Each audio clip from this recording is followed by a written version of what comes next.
घर को पहले गांव में या शहर में कहीं भी घर को बहारने के बाद सुबह सुबह क्या करते थे, उसमें जो कूड़े होता था, कूड़ा, उसको जला देते थे और गीला कूड़ा को सुखा के फिर उसको जला देते थे।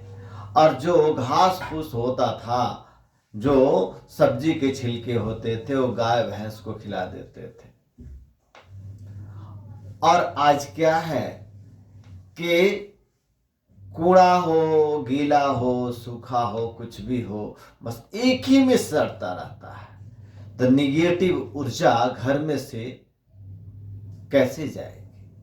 जब सवेरे क्या झाड़ू पोछा वगैरह करते हैं, घर की सफाई करते हैं, तो उसमें निगेटिव ऊर्जा को हम बाहर ले जाते हैं। लेकिन बाहर ले जाकर के क्या करते हैं,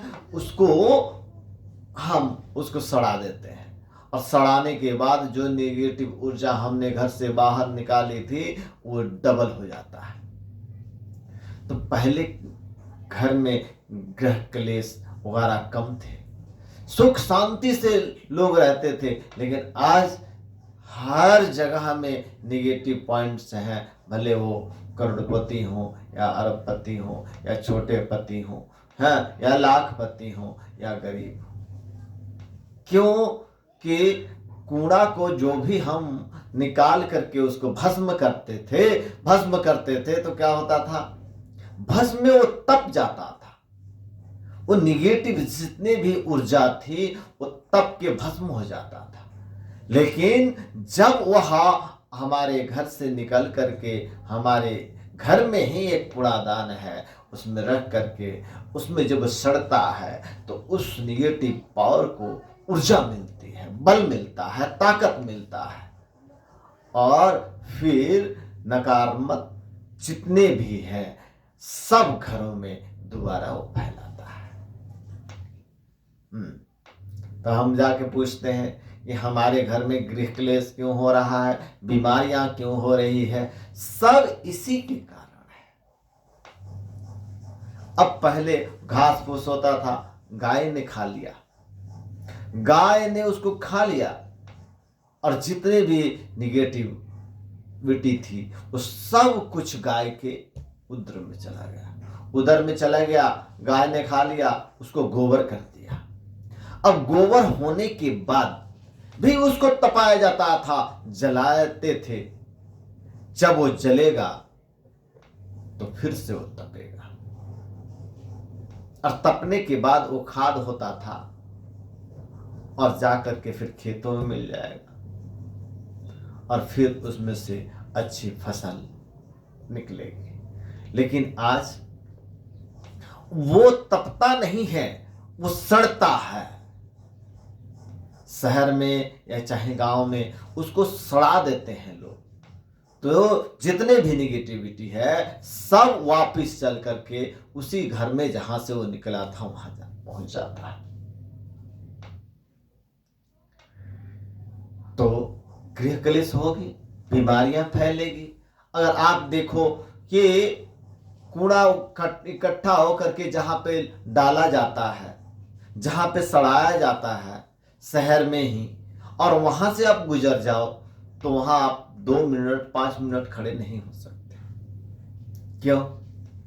क्योंकि उसमें से इतनी सड़न की बदबू आती है, इतनी गंध आता है कि बस लगता है कि बस चक्कर आ गए, गिर गए।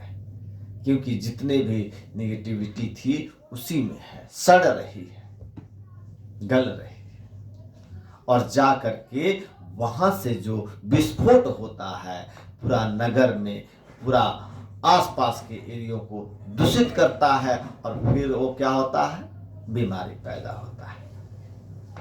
हम कहते हैं कि नई बीमारियां आ गई है। नई बीमारियां अपने घर से ही चल के आएगी।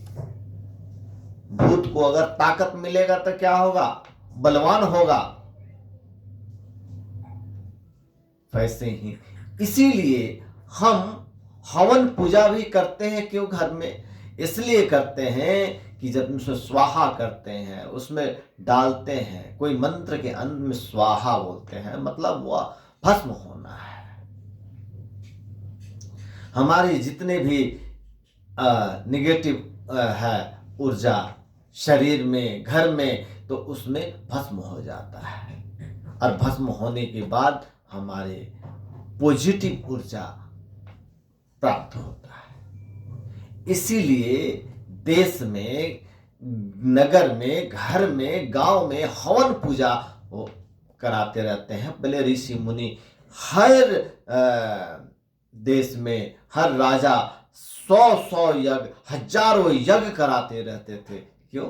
इसलिए कराते थे कि उनके नगर में कोई भीषण रोग ना फैल जाए। इसलिए हवन पूजा कराना चाहिए। और जो भी हम गंद फैलाते रहते हैं, इधर अपने निगेटिविटी ऊर्जा फैला देते हैं, कूड़ा फेंक देते हैं, कूड़ा को सड़ा देते हैं, इसको सड़ाना नहीं चाहिए। इसी सब से बीमारियां